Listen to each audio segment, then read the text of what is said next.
Kwa mara nyingine niko hapa kwa ajili ya kuweza kuzungumza na moja kati ya malejendari kwenye muziki wa dance nchini Tanzania.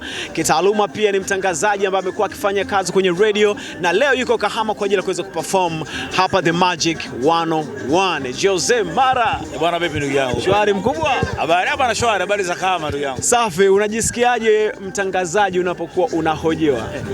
Bwana nasikia fresh, najisikia niko poa. Kwamba kile ambacho unakifanya basi wenzako wanakifanya na wewe utaangalia ni wapi ambako panakuwa panateleza au pana uzoefu zaidi unachota, basi maisha mengine yanaendelea. Yeah. Noma sana. Watu tumeanza kufahamu muda sana ukiwa unafanya kazi zako katika muziki wa band, lakini pia hata kwenye maisha haya ya kihabari unafanya vizuri sana. Moja kati ya vitu ambavyo natamani tuweze kufahamu kwa uchache kabla tujazungumzia tukio letu la siku ya leo.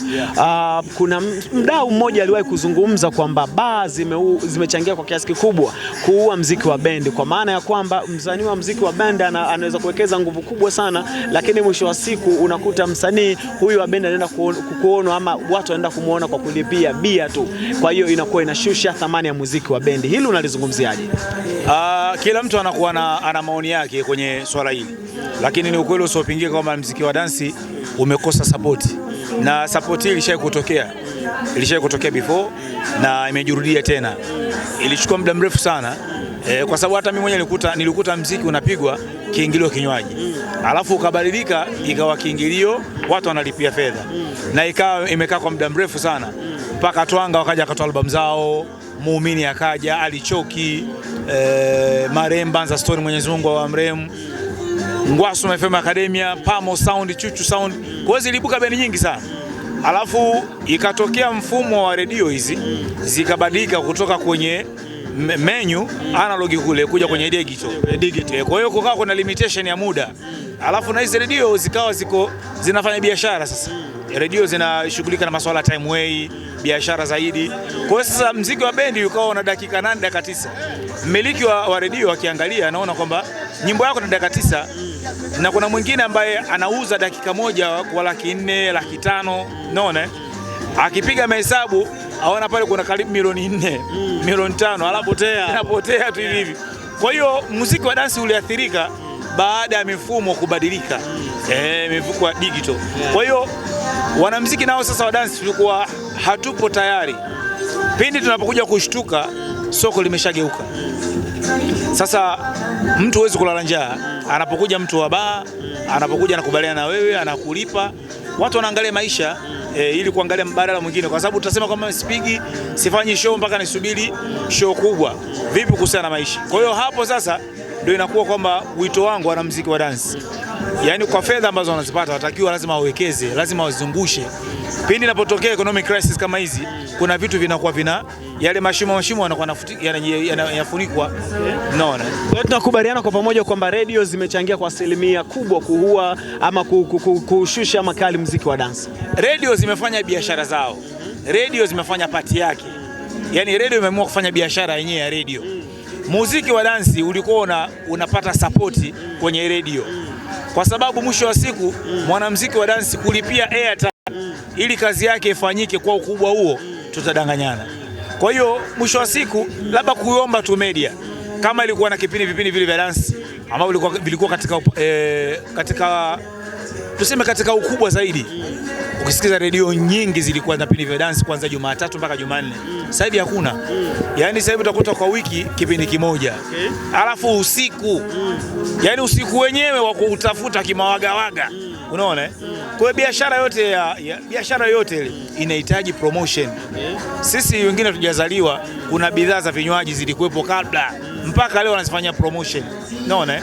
Kwa hiyo mwisho wa siku bwana, biashara zinakiwa promotion.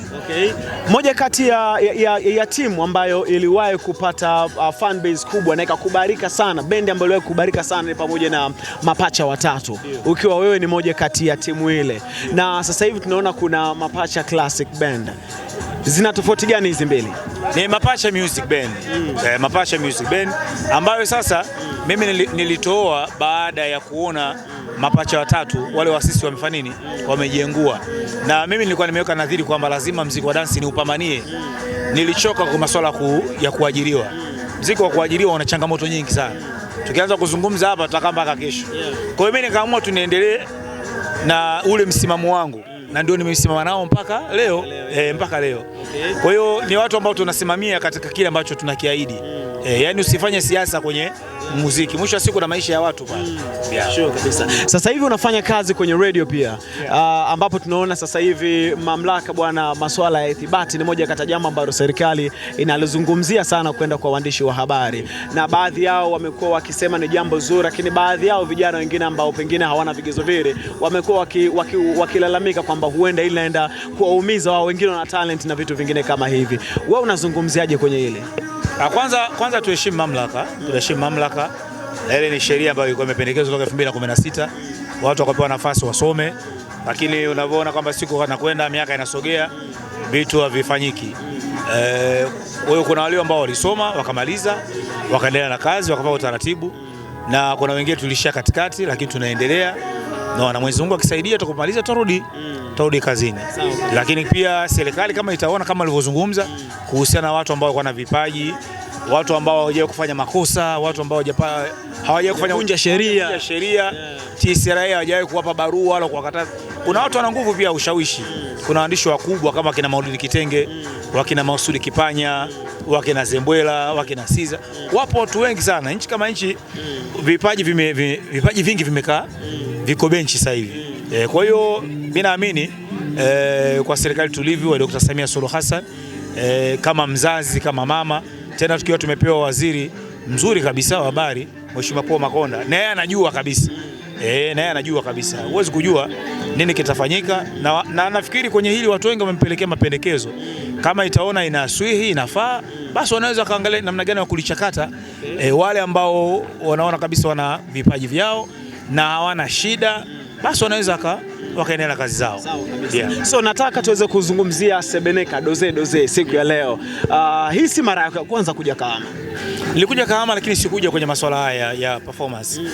Nilikuja katika masuala tu mengine.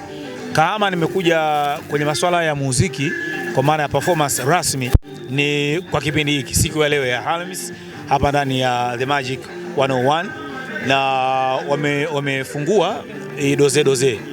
Sebeneka Doze. Kwanza niwapongeze hawa jamaa, ni watu makini, wanaandaa vitu kwa umakini. Huwa nafuatilia sana kwenye peji zao, wanaandaa matamasha mengi. Nimeona Dulisax alikuja, nimeona Isha Mashauzi alikuja hapa, na niliona kuna tamasha lilifanyika hapa la kibao kata something like that, na ni mfumo wa pwani, mfumo wa pwani. Na niona ni watu ambao wamejipanga sana, wana teamwork nzuri, wana vijana wazuri kwenye mitandao, wana muziki wazuri kwenye live performance. Nimefanya nao mazoezi leo asubuhi, nimefanya nao sound check leo usiku, na sasa hivi nimekuja ukumbini hapa. Mwenyezi Mungu akifanya wepesi kitaonekana kitu kizuri jukwani. Sisi tunategemea burudani kutoka. Nashukuru sana. Asante sana kwa muda. Pamoja sana.